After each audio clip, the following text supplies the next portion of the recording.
Make sure everything is cleaned up. Sam said this to me as we were having tea with Mirabelle before he left. What's with that attitude? It's okay. No, it's not. Mirabelle, who had become used to Sam's attitude as if it were normal, got angry on my behalf. And then she offered to help clean. Sam's room is a mess. Sam's room was scattered all over. While cleaning it up, we chatted and laughed. During this, Mirabelle reached for something. Oh, that's... I tried to stop Mirabelle from opening the drawer without permission. But before I could, I heard Mirabelle's surprised voice. What's this, huh? Oh, what happened? No way. I was speechless when I saw the photo in Mirabelle's hand. A happy family photo and a completed divorce application. It was then that I finally woke up. Mirabelle, will you help me? Of course. Having gained a strong ally, I began to prepare for the battle. First things to get rid of it. With that thought, I rolled up my sleeves. My name is Sally Smith. I'm a 35-year-old housewife. I've been married for 5 years, but we don't have any children. Still, I had a peaceful and gentle married life with Sam. Our meeting was through an acquaintance, a so-called arranged marriage. Both of us had just ended relationships and were tired of fiery romances. Sam and I shared the same values, but I didn't feel the butterflies I had with previous lovers. However, being at the right age for marriage, I thought this must be some kind of fate and decided to marry Sam. Sam had similar reasons for marrying me, so we never discussed it. Since we shared the same values, dividing household chores and habits went smoothly without any major issues. I took care of the housework, and Sam handled his job. While many around us bragged about their love marriages, I could genuinely say I'm happy about my own marriage life. However, this peaceful life was about to change drastically. It happened one night when Sam, who rarely drinks, came home drunk, unusually at 3 a.m. I greeted him at the entrance. Welcome back, you're late, aren't you? It was supposed to be a usual exchange, but Sam's behavior was off that day. Shut up! It's my business when I come back. Huh? As I was puzzled, Sam, reeking of alcohol, started using harsh words. Basically, I married you to make you do the housework. Don't get involved. You're just a housekeeper. That's not. I was stunned to hear Sam's true feelings for the first time. Although we hadn't gone through the process of falling in love, I had loved Sam, and I thought Sam loved me too. I wish I had married someone younger and bragged about her to everyone. That's terrible. Terrible? I'm the one who feels that way. After saying that, Sam stormed off to his study, started snoring on the makeshift bed. I cried in the entrance, listening to Sam's voice. Our marriage life until then seemed like an illusion. It was going to get harder from now on. Yet, when Sam woke up the next morning, he was his usual self. Good morning. What time did I get back yesterday? Man, I was forced to drink a lot. Huh? Something wrong? Oh, no. Good morning. Confused by Sam acting as if nothing had happened, I didn't know what to do. Seeing me worried, Sam pressed on further. What's up? You're acting strange today. No, it's nothing. Come on, it can't be nothing. We're married, we should be able to talk about anything. Well, if you insist. I couldn't hold back and ended up telling him about last night. Sam's face gradually lost all expression. And the moment I finished my story, Sam's attitude did a complete 180. So, it came out, huh? That's awful. You probably married me for my status anyway, right? I married you because we shared the same values. Yeah, whatever. With that, Sam cut off my words and slumped heavily into a chair. Then he started ordering me around with a nod of his chin. Dinner. Make it quick. Dinner? Who do you think provides for you? Get to work, housekeeper. I felt scared of Sam, whose attitude had completely changed. From then on, Sam started treating me purely as a housekeeper. Hey, dinner. Sam stopped calling me by my name, and although I was initially sad, I gradually became numb to it. Hey, is the bathroom ready? Yeah, it's clean now. Then say so sooner, you're slow. I'm sorry. Eventually, I began to use formal language with Sam, and he naturally accepted it as the due course. After living like this for several months, Sam spoke up during dinner one day. I'll be on a business trip for a month starting tomorrow. Get ready. A business trip? Got a problem with that? No, I understand. Sam's job is an officer. I wondered if he really had business trips. I was curious, but I didn't have the courage to ask Sam, who was grumbling about dinner in a bad mood. At night, while preparing for his trip, Sam went to sleep at his usual time. I wondered how things got to this point. Alone, I shed tears. Don't slack off on the housework. Yes. Without a "I'll be going then," that's all Sam said before leaving. I replied and saw him off. The moment I was alone, I felt a sudden release of tension from my body. A month alone, huh? I was genuinely happy to get a break from the stressful life for the first time in a while. At the same time, thinking about continuing this life for years to come made me a bit depressed. Well, no use worrying. I've got to enjoy this month anyway. I lifted my spirits by saying it out loud. Using my own savings, I went out to eat with friends for the first time in a long while, read books at leisure, and enjoyed my alone time. During this period, I thought a lot about the future and decided to take steps towards divorce. The first step was to look for a job. However, Sam wouldn't be pleased with me working. After much thought, I decided to try my hand at part-time data entry work from home. Having worked as an administrative assistant before marriage, I had no problem using a computer. Gradually, I took on more assignments and increased my income.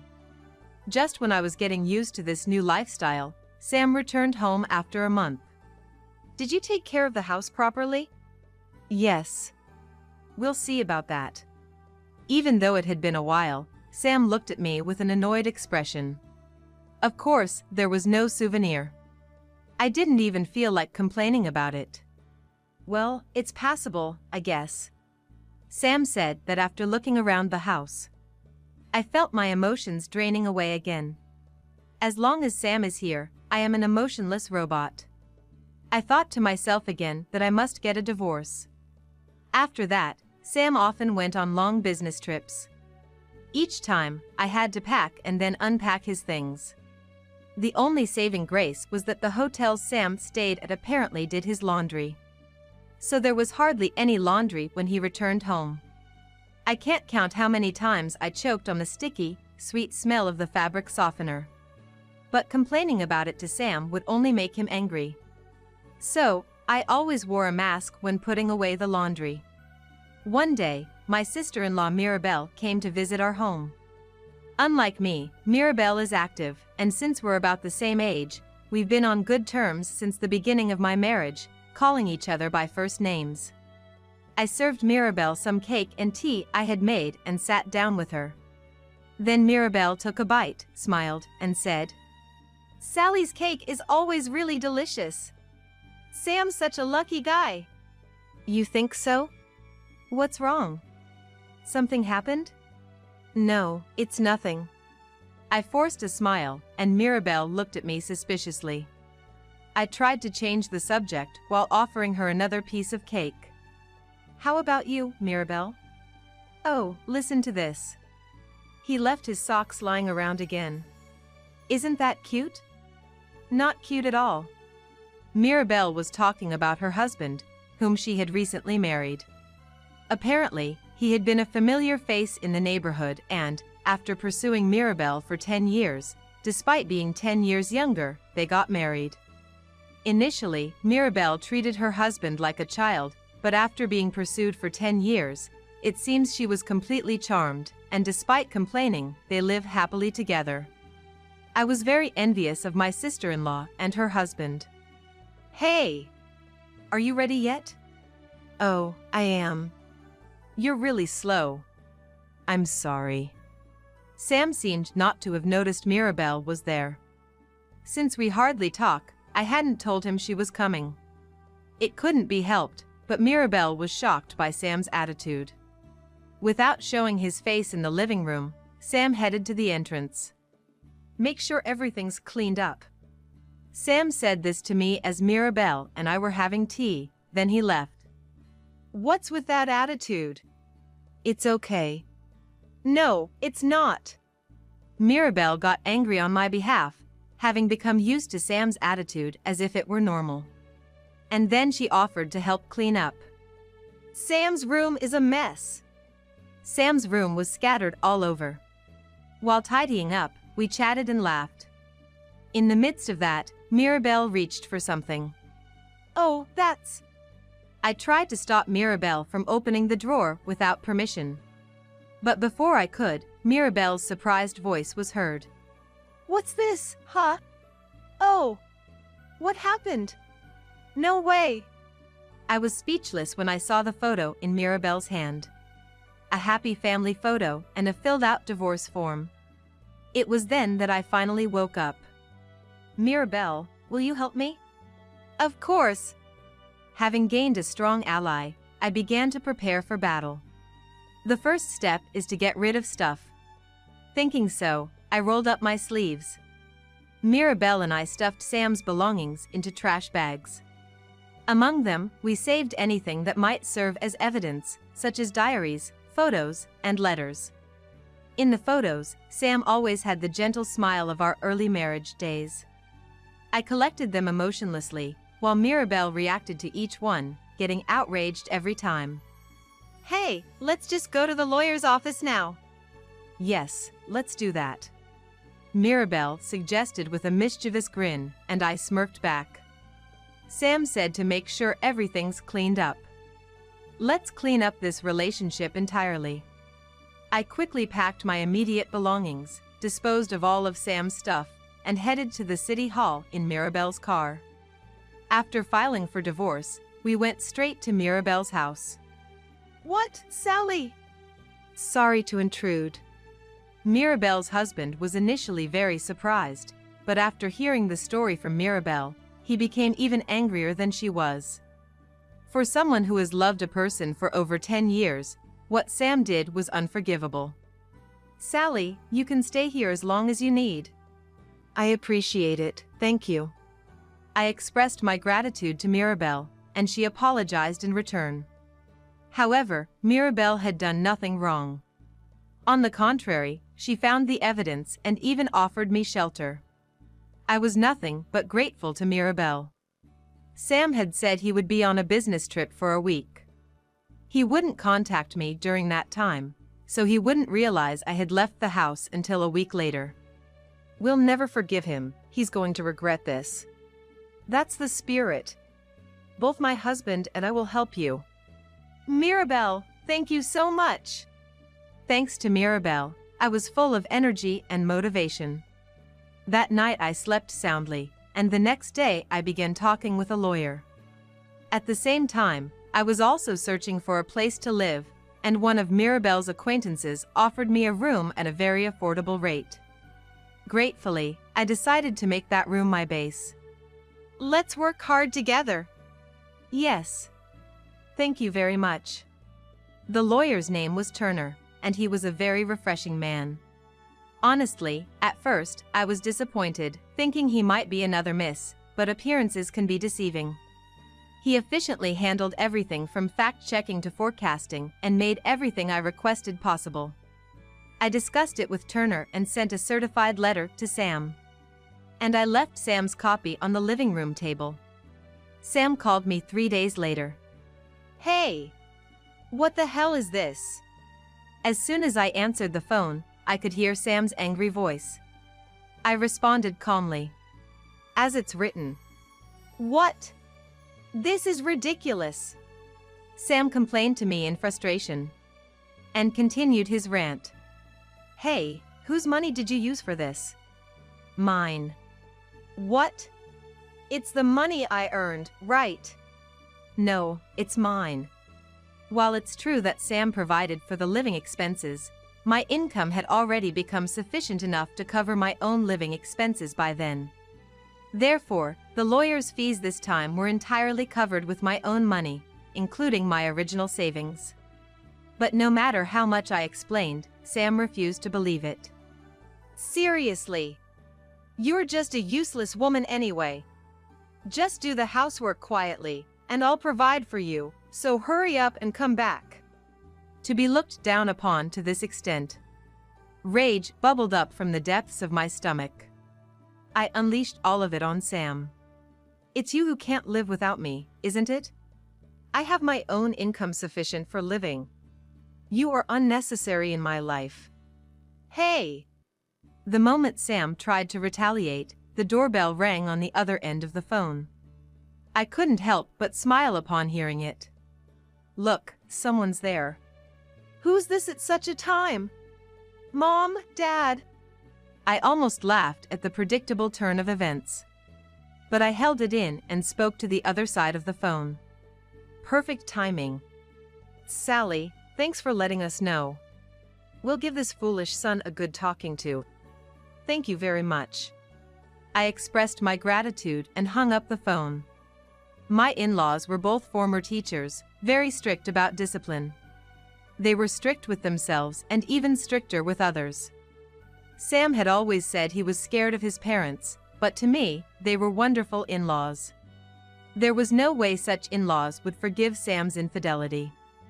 A few hours later, Mirabelle received a message from her father-in-law that they had given Sam a thorough scolding and wanted to arrange a meeting to discuss things.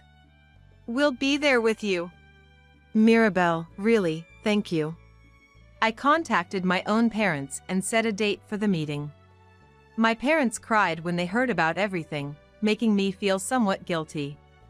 Mom, I'm sorry for all this. What are you saying? Your happiness is the most important thing.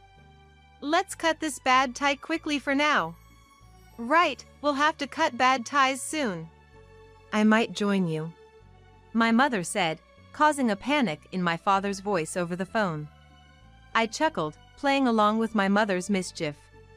My parents had an arranged marriage, but they get along so well that everyone around them is envious. My positive view of arranged marriages comes from watching them. The thought of them getting divorced is as likely as the world turning upside down. Mom, try not to tease Dad too much, okay? Looking forward to the meeting. Right, Dad's a bit of a crybaby. Leave the discussion to us. I could already hear my dad's nearly crying voice over the phone, which painted a heartwarming picture in my mind. After some more small talk with my mom, I hung up. On the day of the meeting. Since we were a large group, I decided to hold it at our house. That day, myself, the lawyer, Mirabelle and her husband, our parents, and the in-laws, a total of 8 people, gathered in front of the house. Entering the house, we were shocked. What is this? It's filthy. Ugh, it looks like my brother's room from back in the day. My in-laws were appalled at the mess. Sam was never great at tidying up, but he wasn't this bad. According to Mirabelle, that's because he hid his true nature at first and then dumped everything on me later on. Sam was sitting at the living room table, zoning out. When he noticed us, he started to cry and tried to cling to me, which my father-in-law stopped. Sam then began to yell. Come back, Sally. Without you, Watching Sam pathetically cry, I felt nothing. Realizing I no longer loved Sam, I just smiled down at him. What are you laughing at? See, all this mess is your fault. Where have you been slacking off? We're already divorced, so I have no intention of doing any housework here. Sam's eyes widened at my words. I realized I hadn't yet informed Sam that I had filed for divorce. I squatted down in front of him to tell him the truth. You told me to make sure everything's cleaned up. So, I did just that. Cleaned up your room and our marital status. So, that's why all my stuff is gone, Sam said, looking shocked. I smiled sweetly and nodded. Sam's face turned red with anger in an instant. Don't joke with me. Who do you think has been providing for you all this time? That would be you. I'm grateful for it. You repay kindness with betrayal. Oh? I thought I was paying my dues with housework. Each time I countered, Sam seemed on the verge of bursting a blood vessel in anger. And then, as Sam raised his hand to strike. It wasn't me who flew, but Sam. Huh? Sam, holding his pained cheek, looked stunned. The one glaring at him, painting with fury, was none other than my mother-in-law.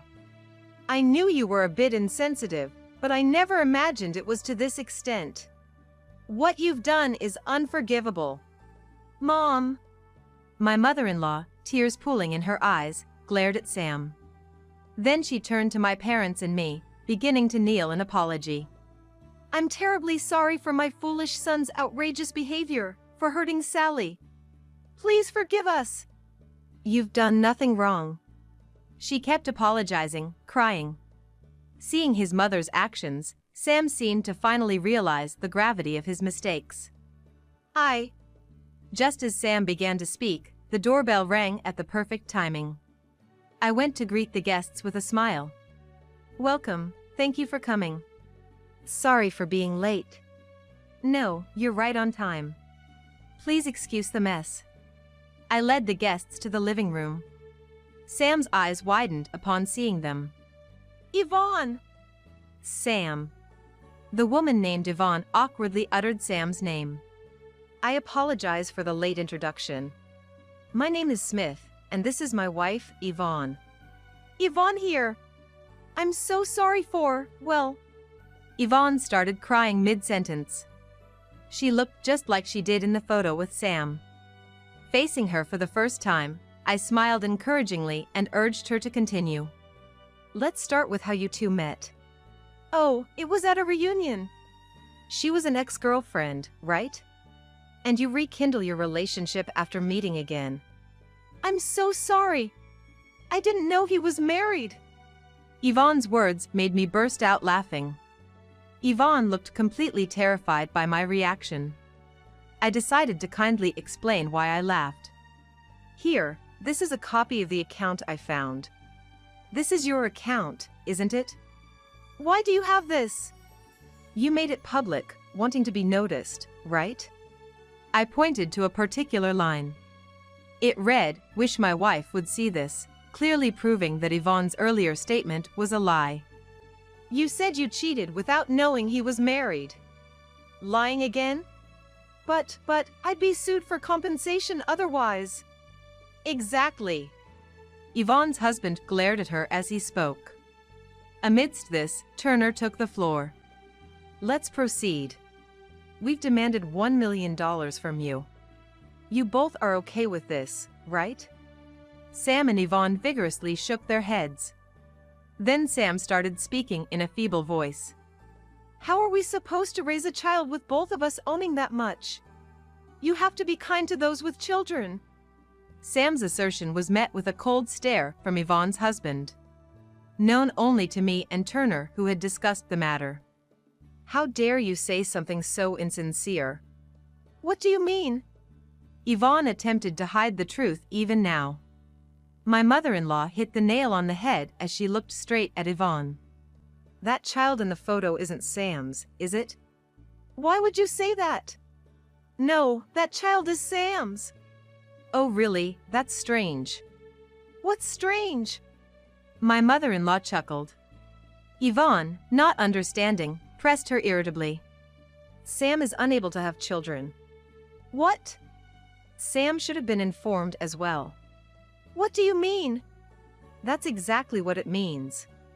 Yvonne slumped down, overwhelmed. Sam appeared to have completely forgotten this crucial detail about himself. It's quite foolish, considering it concerns his own body. I had heard before we got married that Sam had a condition that made it impossible for him to have children. Before I responded to the matchmaking proposal, I received a call from my mother-in-law. Though infertility treatment wasn't entirely hopeless, so I had agreed to marry him. We had decided not to have children after discussing it together. But Sam had forgotten all about it in the excitement over the child from the affair. Why didn't you tell me? I forgot. How could you forget something so important? Yvonne shrieked. Yvonne's husband interjected with a calm voice. So, as it turns out, the child isn't Sam's. Nor is it mine. Actually, I was on a long business trip abroad, and by the time I returned, the child had already been born. Quite a terrifying experience. Everyone present shuddered at Yvonne's husband's story. It seemed that no matter how the math was done, the birth of the child couldn't align with the last time Yvonne's husband was in the country. Upon investigation, the father was identified, but an even more shocking truth was uncovered. The child's father is a guy. Furthermore, Yvonne has a debt of about $100,000 to that nightclub. You investigated! That's the lowest! That phrase fits you perfectly. Yvonne's husband remained calm against her hysterical screams. Sam was gaping, obviously not having imagined there was another man involved. As the atmosphere became increasingly chaotic, Mirabelle, who had been silent, spoke up. Both my brother and that woman are the worst. What do you think my dear sister-in-law is? I will never forgive you. Mirabelle! Sam, who had always adored Mirabelle, was at a loss for words being called the worst. Yvonne, on the other hand, was hostile. It's none of your business. Since I'm her sister-in-law, it's not. But seeing my dear sister-in-law hurt fills me with rage. Whatever. You'll get cheated on too. At Yvonne's words, Mirabelle momentarily lost her composure. Then, Mirabelle's husband, with a gentle smile, chimed in. Do you understand my feelings of 10 years? It took me 10 years to marry my wife. Don't compare my precious wife with someone who changes her heart and spreads her legs so easily. What? His tone was quiet and calm, but his anger was palpable. Yvonne was taken aback, unable to retort. Meanwhile, Turner laid out the documents on the table. They were consent forms for the compensation. Sam signed them with a lifeless gaze. You're not going to divorce me, right? What? Of course I am. Don't worry, I'll also pursue a lawsuit to deny paternity. But that child is yours. What are you talking about? We've done a DNA test. Yvonne, faced with an undeniable smile, signed with a pale face. Well, whether you two decide to marry again or part ways, it's none of my concern. This house will be put up for sale next week. Sam, please make sure to leave by then. Sally, wait! Ignoring Sam calling after me, I left the home I had grown accustomed to. Then, I returned to my new place and spent the night drinking delightful wine with Mirabelle and her husband. Later, I heard from Yvonne's husband that Sam and Yvonne had parted ways. After we left the house, the two of them apparently got into a physical altercation. Yvonne divorced her husband. She went back to her parents' house, but lost custody of the child and was put to work as a live-in employee. In a workplace dominated by women, where her affair had been exposed to everyone, she's being avoided by all. I can't help but feel a bit sorry for her, but since she's paying alimony every month, I hope she keeps her job. Yvonne's husband seemed a bit down, but, being highly desirable, he remarried soon after. This time, he chose a woman willing to accompany him abroad, wishing them happiness before cutting off further communication. Sam was not only disowned by his family but also dismissed from his job. The reason was simple: he had been cheating during work hours. Claiming to work from home since the child's birth, he practically spent every day at Yvonne's place without doing any real work. It's unbelievable. Having never worked outside of his job since graduating college, Sam couldn't keep any job long.